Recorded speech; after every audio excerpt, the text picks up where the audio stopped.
Hello everybody, thank you so much for your positive feedback up to this point. Today's talk topic is how to improve your energy levels. Now there's no quick fix, just like we're already learning with everything else I've been sharing, but there are a number of things you can do to get higher energy levels and to feel like each day has purpose. So let's get started.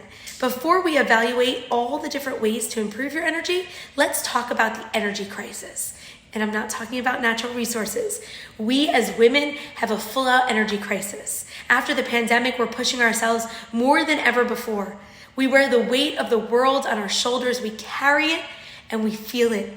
And it often, if unchecked, can lead to long-term health problems and reasons why our actual weight is not where it should be, our energy is compromised, and so on.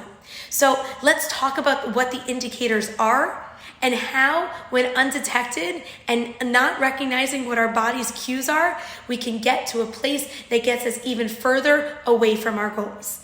Let me give you some signs of low energy and how it impacts our mental and physical health. We're feeling a little bit stressed or a lot stressed. We're feeling unfulfilled. Maybe there's a sense of lacking direction. You're hearing that negative self-talk move through. You're feeling disconnected. That's what negative and low energy looks like. And here's how to get it to where it needs to be. Choosing healthy foods throughout the day that boost your energy is one step in the right direction. Here's some quick fix foods. Oatmeal, and I'm not talking quick oats, I'm talking steel cut oats that they actually slow burn so that you can tap in and you have reserves to have energy throughout the day. High protein foods. If you eat plant-based proteins, it's going to be like lentils and beans, chickpeas. If you're more animal-based, eggs, grilled chicken, lean red meat, eating them slowly can actually give you that boost. Heavy carbs, more simple carbs like white flours, white sugars, actually deplete your energy, whereas the foods that I just mentioned elevate your energy. I know a lot of people think caffeine is the answer. And in the beginning of the day, caffeine is not bad. Maybe 1 cup a day. And after 2 p.m., caffeine actually hurts us more than helps us. What is the best caffeine source? You might not like it as much, but green tea, matcha powder, even black teas. But caffeine, if you're choosing coffee, and I drink coffee 1 to 2 cups a day, earlier in the day, ideally not paired with sugar. Okay, so let's talk about why energy matters, because if you have a high energy, you have the ability to burn those calories, to stay focused, to avoid those stressors that I talked about already. Here's how you can also boost your energy. Controlling stress. You're probably saying, duh, I love that, but it just happens. Controlling stress can be done, and we'll talk about stress management in greater detail later on, by taking slow breaths before reacting. Spending just 2 minutes at the start of your day to take good breaths, to do some mindfulness practice. I'll take you through mindfulness practice in another video. To understand that when we go into stress mode, fight, flight, it actually depletes our energy. Exercise, I know it forces us to expend energy. It's counterintuitive. The more you exercise, the more energy you have. You would think, oh, but it's going to make me tired because I'm expending. Quite the opposite.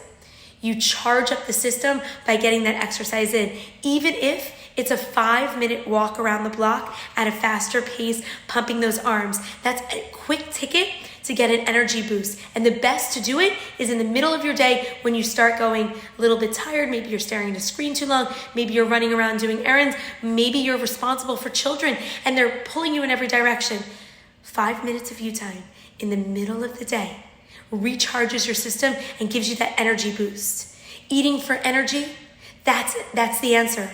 We sometimes get tired. It compromises our decision-making abilities. We grab a pasta or a sugary nutrition bar, which they're deemed nutrition bars. It's all marketing. Sometimes they actually are loaded with sugar and they deplete our energy. So smart health choices, smart food choices, controlling your stress, exercising, lightening your load.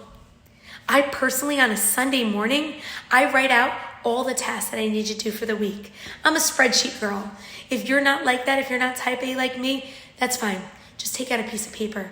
grab a piece from your, printer, or computer paper, just write out Monday, Tuesday, Wednesday, Thursday. Start with those 4 days and prioritize. We think sometimes on Monday we have to get it all done. So that kills our energy for the rest of the week. Believe it or not, the research is we load up on Monday, then the rest of the days are shot. Prioritize. If there's 3 to 4 tasks that are at the top of the list, put them on Monday. And say to yourself, I'm going to be gentle on myself. I'm going to make peace by putting it on the next task on Tuesday. Then subsequently what's less prioritized, Wednesday, Thursday. Lightening our load boosts our energy. It makes us feel in control. When we feel in control, we have the energy to do more. I know it's not always easy, and I mentioned sleep many times over. But if you set the alarm to put your phone in a bucket, either outside your room so you're not tempted, but if you need that alarm, put it on your night table, your dresser, where it's out of reach.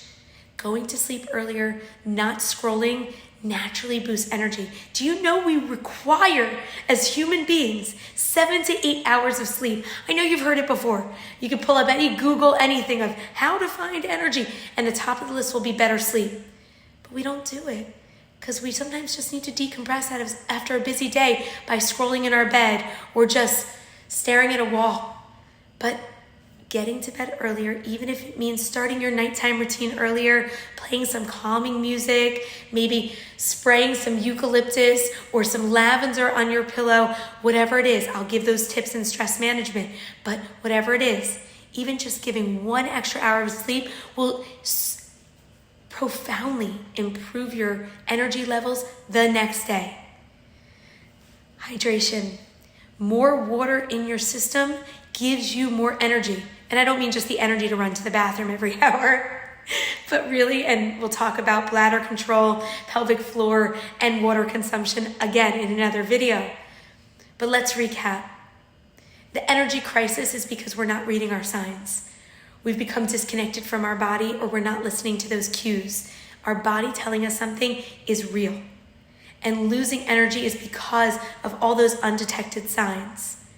Eating to boost our energy, exercise, sleeping better, water, controlling stress, keeping our load lightened no matter how busy we are. I have 5 jobs, and thank God 3 kids, and a very complex personal life.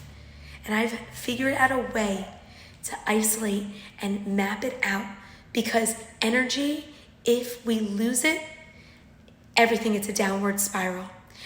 I put this on day 3 for a reason. Your energy levels matter. It's your investment. It's like, when somebody said it's too much, it costs too much, it's too overwhelming. We can't put a price tag or a timestamp on our health. This is our investment so that we can hopefully be here a long time. Thank you for listening. Energy levels matter. Conquer that energy crisis. Take it upon yourself, one small step at a day, each day, to improve your energy levels. Thanks for listening.